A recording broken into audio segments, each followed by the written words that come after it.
car you drive, you're not the contents of your wallet. You're not your fucking khakis. 비싼 가구들로 집안을 채우지만 삶의 강한 공허함을 느끼는 자동차 리콜 심사관제. 거부할 수 없는 매력에 거친 남자 테일러 더든과의 우연한 만남으로 본능이 이끄는 대로 삶을 살기로 결심한다. 어느 날 싸워봐야 내 자신을 알게 된다라는 테일러 더든의 말에 통쾌한 한 방을 날리는 잭. 두 사람은 여태껏 경험해보지 못한 강렬한 카타르시스를 느끼며 파이트 클럽이라는 비밀 조직을 결성하고 폭력으로 세상에 저항하는 거대한 집단이 형성된다. 하지만 걷잡을 수 없이 커진 파이트 클럽은 시간이 지날수록 의미가 변질되고 잭과 테일러 더든 사이의 갈등도 점차 깊어져 가는데, 파이트 클럽은 1990년대 후반을 대표하는 영화 중 하나로 젊은 남성 세대의 불안과 좌절, 그리고 분노를 완벽하게 포착한 심리 스릴러이다. 기업 지배력이 증가하고 소비주의가 만연하던 시기에 개봉된 이 영화는 어두운 유머, 강렬한 이미지, 그리고 전복적인 내러티브를 통해 현대사회에 대한 신랄한 비판을 제시한다. 처음 개봉 당시 흥행에는 실패했지만 파이트 클럽은 결국 개봉 당시보다 오늘날 더욱 강하게 관객들에게 울림을 주는 컬트 현상이 되었다. 영화는 절정의 장면으로 시작된다. 주인공이 고층 건물에 폭발물이 설치된 가운데 타일러 더든에게 총구를 겨누고 있다. 이 프레임 장치는 즉시 긴장감을 조성하고 시청자들로 하여금 상황이 어떻게 이 지경까지 악화되었는지 궁금하게 만든다. 플래시백을 통해 우리는 잭이 주요 자동차 제조업체의 보험 전문가로 경제적으로는 안정적이지만 영적으로는 공허한 인물임을 알게 된다. 그의 실존적 위기는 만성불면증으로 나타나 그는 자신이 겪지 않은 질병에 대한 지원 그룹에 참석함으로써 완화를 찾으려 한다. 이러한 그룹에서 그는 또 다른 관광객인 말라 싱어를 만나게 되는데, 그녀의 존재는 잭의 치료적 기만을 방해한다. 잭의 아파트가 폭발로 파괴된 후 그는 타일러 더든과 연결된다. 타일러는 잭이 되고 싶어하는 모든 것을 체현한 카리스마 넘치고 자유로운 비누 판매원이다. 그들의 즉흥적인 주차장 싸움은 파이트 클럽의 형성으로 이어지는데, 이곳은 모든 계층의 남성들이 맨주먹 격투를 통해 억눌린 좌절감을 해소하는 지하 네트워크다. 클럽이 성장함에 따라 이는 프로젝트 메이햄으로 진화하는데, 이는 점점 더 파괴적인 행위를 통해 기업 미국을 해체하려는 의도를 가진 유사 테러 조직이다. 영화의 충격적인 반전은 타일러가 실제로 잭의 대체 인격임을 드러낸다. 이 계시는 이전 장면과 대화를 재해석하게 하며 후속 시청에서 시청자들에게 새로운 통찰력을 제공한다. 파이트 클럽은 밀레니엄 전환기에 남성성에 대한 깊은 불안을 표현한다. 영화는 특히 X세대 남성들이 정체성과 목적을 빼앗는 소비 문화와 기업 환경에 의해 무력화되었다고 제안한다. 타일러가 기억에 남게 말했듯이 우리는 여성에 의해 양육된 남성 세대이며, 이는 전통적인 남성 역할 모델과 통과 의뢰의 부재를 강조한다. 고환암 생존자를 위한 지원 그룹은 이러한 거세에 대한 강력한 은유로 작용한다. 여기서 남성들은 문자 그대로 생물학적 남성성을 빼앗기고 그것의 부재 속에서 자신을 정의하기 위해 고군분투한다.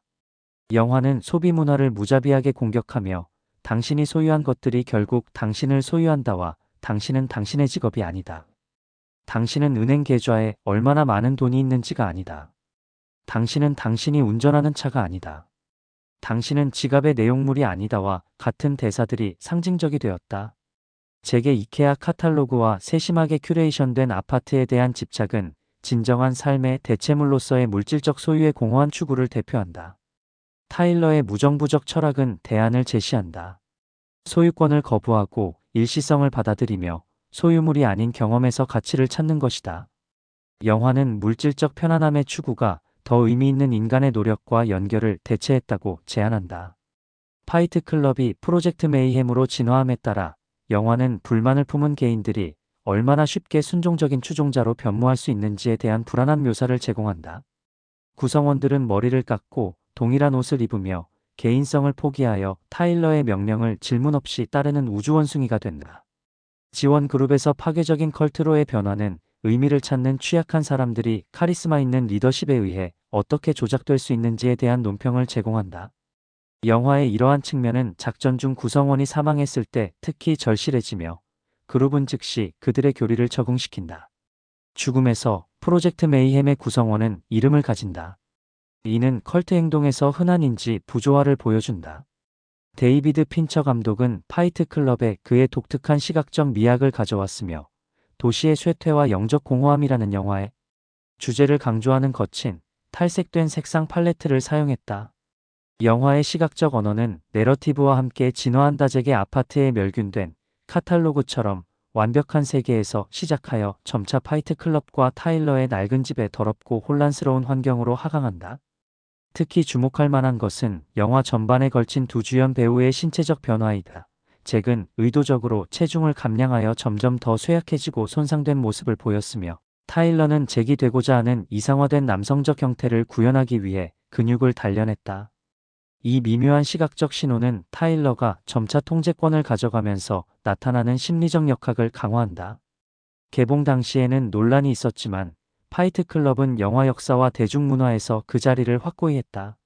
인용하기 좋은 대사, 인상적인 이미지, 그리고 도발적인 주제는 수십 년이 지난 후에도 계속해서 분석과 토론을 불러일으킨다.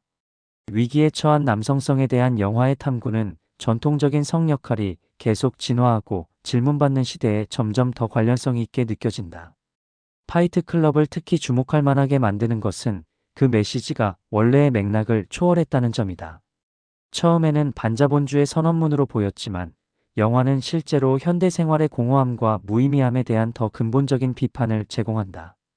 그것은 인간 본성을 부정하는 것에 대해 경고하며 특히 남성적 공격성과 경쟁과 같은 인간성의 특정 측면을 억압하려는 사회의 시도가 파괴적인 결과로 이어질 수 있다고 제안한다. 개봉 20년 후 파이트 클럽은 정체성, 남성성, 그리고 사회적 규범에 대한 반항에 대한 강력하고 불안한 탐구로 남아있다. 잭의 궁극적인 타일러의 수용과 패배는 원시적 본능과 문명화된 존재 사이에서 완전히 어느 한쪽에 항복하기보다는 균형을 찾는 것이 앞으로 나아갈 길임을 시사할 수 있다. 현대 엔터테인먼트와 소셜미디어가 계속해서 살균된 기업이 승인한 콘텐츠를 홍보함에 따라 영적 공허함의 결과와 극단주의적 위험에 대한 영화의 경고는 그 어느 때보다 더 예언적으로 보인다. 아마도 영화가 우리에게 남기는 가장 불안한 질문은 오늘날 더욱 강하게 울려 퍼지는 것일 것이다. 타일러가 결국 옳았다면 어떨까?